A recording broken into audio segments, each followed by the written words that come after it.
Hej, mit navn er Emil. Jeg er 22 år gammel, kommer fra Hvidovre, bor i Hvidovre. Jeg bliver 23 her til januar. Til dagligt arbejder jeg som slamsuger, og det er jeg rigtig, rigtig glad for. Der er penge i lortet, som man siger. Og min fritidsinteresse, det er fodbold og boksning. Ser en gang imellem lidt ishockey. Så det er der mine fritidsinteresser ligger. Og så herude på sidelinjen, der har jeg en drøm om at blive skuespiller. Og det har jeg haft lige siden jeg har været en lille knejt, som man siger.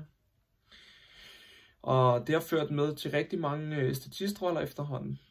Rigtig fede ting, jeg har været ude på. Jeg tager rigtig meget med for hver enkelt optagelse, jeg har været ude på. Jeg føler, at jeg rykker mig længere og længere for hver gang jeg er ude. Og får virkelig blod på tanden for at nå i mål med den her drøm her. Så det er jeg rigtig, rigtig glad for.